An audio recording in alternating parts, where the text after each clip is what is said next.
Magandang umaga po, Earth sign, Taurus, Virgo, and Capricorn. Reading natin to para sa May 12, 2026, but this is also a collective reading. So, by accident, napanood mo to kahit hindi na May 12, ibig sabihin, para sa'yo talaga to. Okay? So, yeah. Let's go na tayo.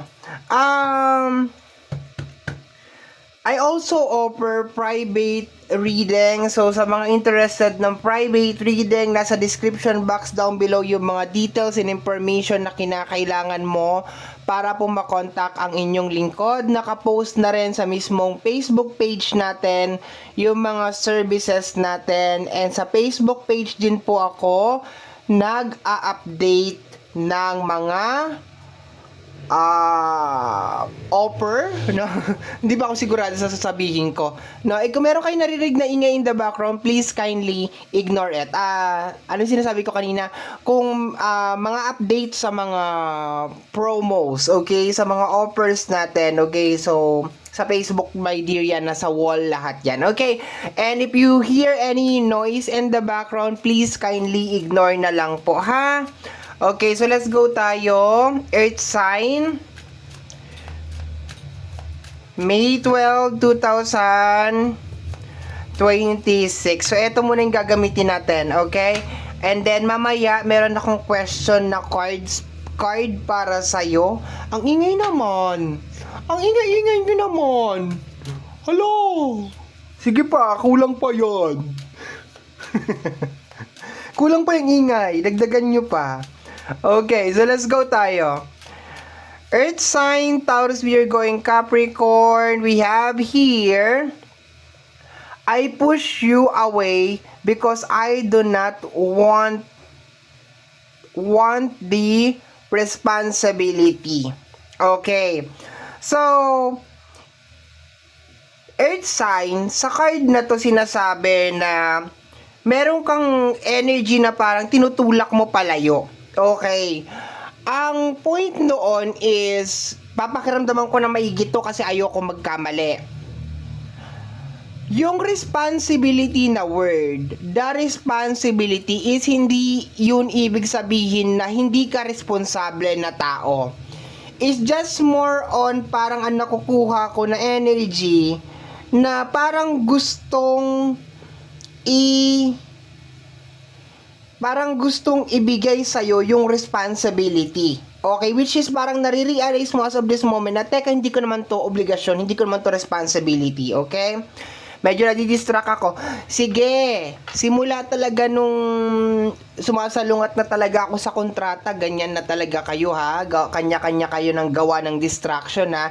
Kasi lately, my dear, kung mapapansin ninyo, yung reading natin is nagiging plain na lang. Wala nang masyadong mga etchus. Plain na lang.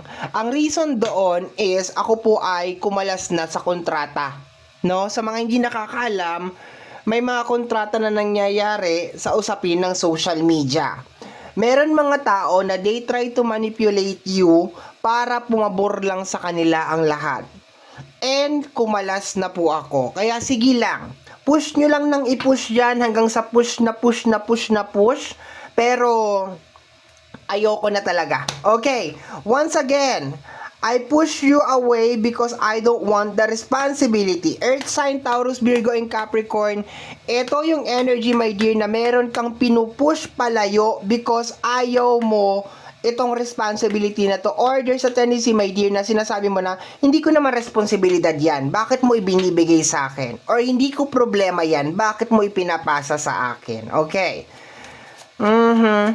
Marami na naman po ang nagagalit, pero wala tayong magagawa. Kailangan ko pong kumalas sa... Basta, wag na nga tayong pag-usapan, focus na tayo sa reading. My channel, my rules, my regulation. No? Hindi po ako gagawa ng hindi na po pala ako gagawa ng isang bagay na hindi pumapabor sa akin. kahit takutin nyo pa ako na mawawala lahat sa akin, hindi na po ako mag-a-upload ng video na hindi pumapabor sa kagustuhan ko. Kahit magpasabog pa kayo ng dinamita, I will not try to please anybody sa aking reading. Kanina kasi nag-upload ako kay kay water sign. Medyo nailabas ko lahat kay water sign. Sabi ko, parang hindi yata tama yun na nailabas ko lahat kay water sign. Pasensya na, water sign. Okay, let's go tayo. Earth sign. Kakasawa kasi. Kalain mo, 6 years na tayo dito. Pang 6 years na natin ngayon. Alam mo yung typical na nakisama ka na nakisama. Pero sa kabila ng pakikisama mo hindi pa rin masaya. 'Di ba? Ang sarap mong It is difficult for me to process my emotion. I am not available right now. Okay. So it is difficult for me to process my emotion. I am not available right now. So i-combine natin tong dalawang card na to. Pakiramdam ko, my dear, meron kang tao na iniiwasan, meron kang energy na iniiwasan, possible na ayaw mong kausapin. Yes, ang pinaka-highlight dito is yung pinapasa sa'yo na energy, okay? Merong energy na pinapasa sa'yo, okay? And ngayon mo nare-realize na, teka, bakit mo pinapasa sa akin yan? Di ko naman obligasyon yan, di ko naman responsibility yan. Iba-back up natin na it is difficult for me to process my emotion. I am not available right now. Okay? So, ibig sabihin, parang hindi mo rin maintindihan kung ano yung nararamdaman mo as of this moment. Okay? Basta ang gusto mo lang mangyari is, wag mo na tayo mag-usap. Okay? Or possible na gusto mo muna i-isolate yung sarili mo. Okay? Gusto mo na pumunta ng isang malayong lugar, gusto mo na mag-isa, gusto mo na ikulong yung sarili mo, mag-lock ka muna sa kwarto, gusto mo na ng quality time because hindi mo maintindihan. Okay? Hindi mo maintindihan bakit mayroon mga tao na gustong ibigay yung obligasyon nila sa'yo. Okay? Bakit gusto nilang, alam mo yung parang, earth sign, eto, tapos bigla, ano gagawin ko dito? Sasabihin, ayusin mo. Bakit ko aayusin? Di ba yung parang ganon, okay? Next is, I feel cold and distance from this connection. I can feel my emotion right now. Okay. So, yan muna tayo. Wag na muna natin pahabain. Kanina, ang dami ko nilabas na card kay water sign. Umabot talaga kami ng 21 minutes. Talaga naman, oo. Sige, dahan-dahan tayo sa pagkuha ng card. So, ito muna tayo. Dito muna tayo. So, anong nangyayari dito, my dear, is probably nare-realize mo as of this moment na bakit nandito ako? Bakit nangyayari sa akin tong bagay na to? Yung ganon, nare-realize mo siya, my dear, na bakit hinahayaan ko na ibigay sa akin ng ibang tao yung kanilang responsibility. Okay, yung obligasyon nila na dapat sila ang gumagawa, bakit binibigay sa'yo? Okay, so possible na meron mga tao na ayaw mo na munang kausapin, ayaw mo na munang harapin, or worse, baka ayaw mo nang makita. Okay? Because nandun ka sa moment na pinipilit mong intindihin kung bakit ganon, pero at the same time, hindi mo rin maintindihan kung bakit. Okay? Possible din, my dear, na kine-question mo rin yung sarili mo, bakit mo hinayaan? Bakit mo inallowed? Okay? Once again, itong video na to ay marirelease ng May 12, 2026, pero this is a slash collective reading. So, pag napanood mo to, kahit hindi na May 12, consider to. Ha? Consider tong energy na to. Let's go tayo. Lilitan ko lang yung ating card. And later, meron akong pa-question sa'yo, ha? Hindi ko na ipapaliwanag yun, my dear. Basta babasahin ko lang yung question and bahala ka na, ha? Okay. Earth sign, Taurus, Virgo, and Capricorn. Tingnan natin.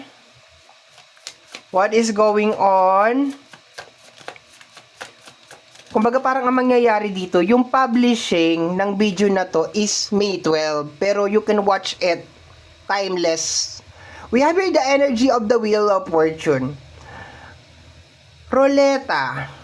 Possible na paulit-ulit na senaryo, my dear. Okay? Possible na parang napapahinto ka as of this moment na parang, teka, nangyari na to nung nakaraan na. Teka, nangyari na to last month. Bakit parang paulit-ulit? Parang every month ganito na lang. Okay? And at the same time, nakukuha ko rin sa card na to, na gusto mo this time, yung ikot ng roleta, hindi na ganon. Gusto mo iba na. Okay? Like, kunyari, iikot yung roleta tapos babagsak sa red. Mag-uumpisa sa red, babalik na naman sa red. Paikot-ikot lang. Okay? I'm just giving some example. Okay? Para maintindihan mo. Nag-umpisa sa red, matatapos na naman sa red. Ngayon gusto mo blue naman. Mag-uumpisa sa red, matatapos sa blue. Next day na naman, mag-uumpisa sa blue, matatapos sa yellow. Ayaw mo na yung paulit-ulit na rotation na nangyayari, kaya nagkakaganito ka. Okay? Next card.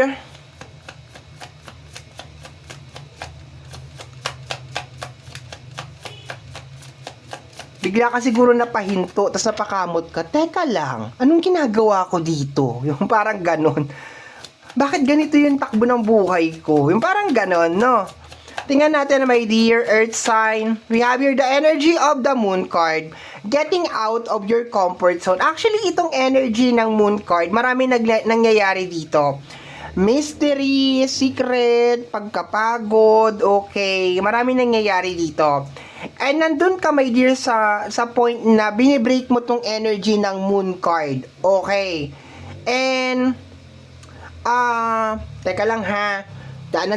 Ilang beses ka ba dadaan? Yung motor na yun, dumaan na pabalik, tapos dumaan na naman pabalik, dumaan na naman pabalik, pabalik-balik. Mayaman ka sa gas? Inaway yung motorcycle. Hindi na naka-obvious, di ba? Dumaan kanina, dumaan na naman ulit, dumaan na naman ulit. Sa bagay, di ko nang pagmamayari yung kalsada. Pero, nakakapansin ako ng mali. Okay. Let me see, my dear. We have here the energy of the moon card. This is getting out of your comfort. Getting out. Oy, nako. Getting out of your comfort zone, my dear. Okay, pasensya ka na ha. Pasensya ka na. Kailangan ko mag-reading pero at the same time kailangan ko kailangan ko i-handle 'tong mga nangyayari sa paligid. I'm very very sorry. Go back tayo, earth sign. This is more on, nakukuha ko, breaking the cycle, na banggit ko na kanina. And at the same time, sa energy ng moon card, getting out of your comfort zone, trying new things. Okay, nabanggit ko na kanina, yung paulit-ulit na rotation, possible na nakakaramdam ka na ng pagod or drain sa energy na to. Secret and mystery, okay, possible then that willing ka na halukayin at silipin kung ano man tong mystery na nangyayari sa life mo as of this moment. Kasi for some of you, is alam mo na there's something off. May nangyayaring something. Teka lang ha. Let me see. Earth sign. We have here the energy of the Seven of Swords. I told you. Okay. Alam mo na may something. Alam mo may something na off. Alam mo na merong invisible na energy na pinapasa sa'yo without your concern. Posible naman na ibinibigay sa'yo na as in like literal. Pero alam mo rin, my dear, na merong invisible na energy na ipinapasa sa'yo without your concern. So, nandun ka, my dear, sa moment na sinasabi mo dito na, hindi ko na to tinatanggap, ayoko na, okay, Seven of Swords to eh. Possible din na ano din to, may kinalaman sa magic, baka may mga magic, spiritual attack, pwede din naman. Tingnan natin.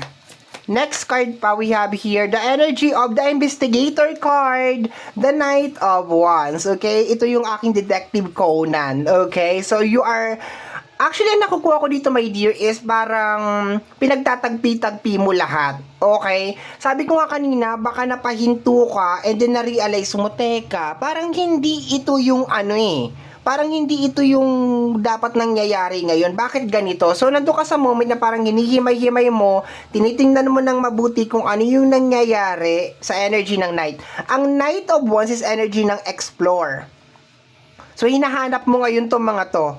Sino tong mga to? Sino tong mga nagpapadala ng energy sa akin? Sino yung nagbibigay sa akin ng mga responsibility na dapat hindi ko naman responsibility? Okay? I feel cold and detached from this connection. I can feel my emotion right now. Okay, possible din na medyo naguguluhan ka as of this moment. Pero yung pagkagulo kasi, my dear, is like willing ka na malaman yung sagot doon sa magulo na energy. Okay? Next card is the energy of the Page of Swords. Yeah.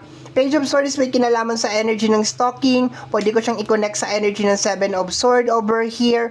So, possible na baka merong mga eyes na nakatingin sa iyo as of this moment. Meron mga energy na parang pinagmamasdan ka. Okay? So, tama yung kutob mo. May nagpapadala ng invisible na energy sa area mo. Kaya nagkakaganyan ang buhay mo. Like, nararamdaman mo kasi, my dear Earth sign, na teka, hindi ito yung parang hindi ko buhay to. Parang ganon, 'di ba? Parang hindi para sa akin tong energy na to. Anong ginagawa mo dito? No? So, tama ka, tama yung kutob mo. If nandito ka and nararamdaman mo na, teka, parang hindi ko buhay to. Parang buhay to ng ibang tao. Totoo. Hindi mo buhay 'yan. Let me see, my dear, additional cards pa tayo, dagdag pa.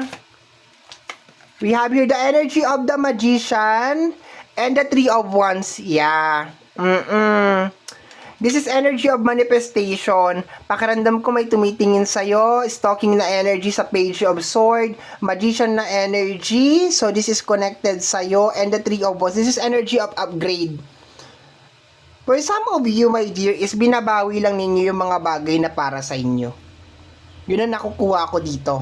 Nag-uumpisa ka nang bawiin yung mga bagay na para sa'yo. And at the same time, hinahanap mo, kumbaga sa kuryente, nagtataka ka, bakit yung kuryente mo ang laki-laki? Samantalang todo tipid ka naman. 'Di ba? Parang ganoon eh. No, titingnan mo yung bill mo, ha, bakit ganito? Hindi naman ako nag-aircon, hindi naman ako nag-ano, yung parang ganon. Tapos, ngayon nandun ka sa moment na, teka, parang may mali. No, is either may nagja-jumper, is either may ganun na energy. Okay, I hope naiintindihan mo yung ibig kong sabihin, my dear, ha? Pero this is hindi na ako magdadagdag. Maliban sa bottom deck of the card, the Temperance, okay. You're trying to balance something, you're trying to analyze something sa energy ng Temperance, okay?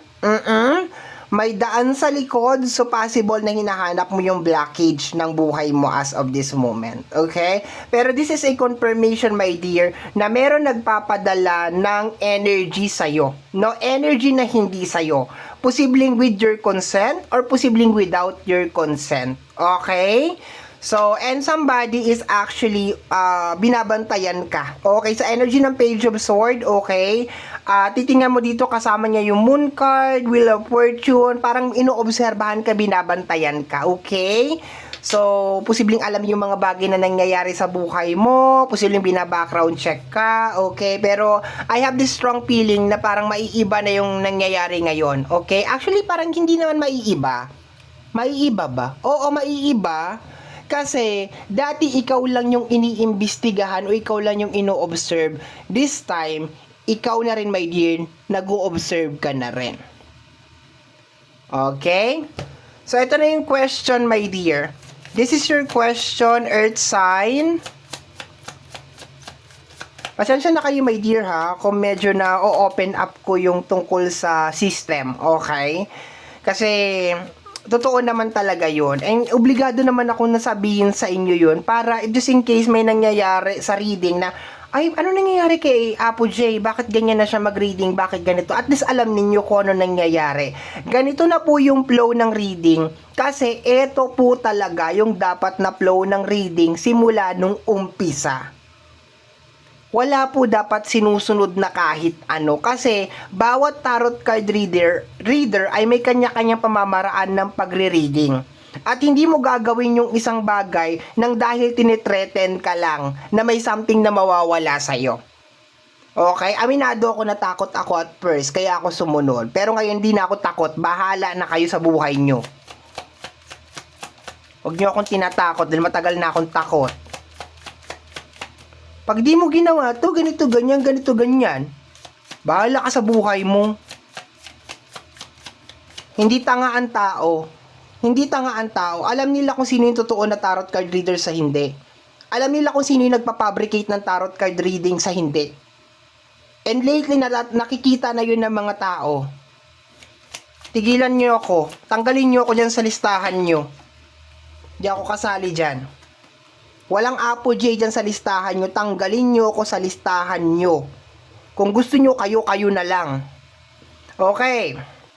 Eto na yung question mo, Earth Sign. I'm very sorry. Eto na naman ang aking emotion. Bumubugso na naman.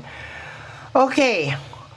Your question is, what type of support ang kailangan mo from friends and family right now? What type of support ang kailangan mo from friends and family right now? Okay, gusto mo sagutin ko para sa iyo to? Wag na, bahala ka na sa buhay mo. Bahala ka na sumagot dyan, okay? So, Earth Sign, yan ang na-collect natin para sa yung May 12, 2026. Maraming salamat po. Pasensya na po at nag-share ako ng mga bagay-bagay sa buhay ko, no? Kasama kayo dito sa journey ko. 6 na taon na po tayo magkakasama. Kaya, I think, obligado ako na ipaalam sa inyo na may nangyayaring something, okay? And kung sakasakaling mag-leak out yan, hindi po ako kasali dyan. Yun lamang po.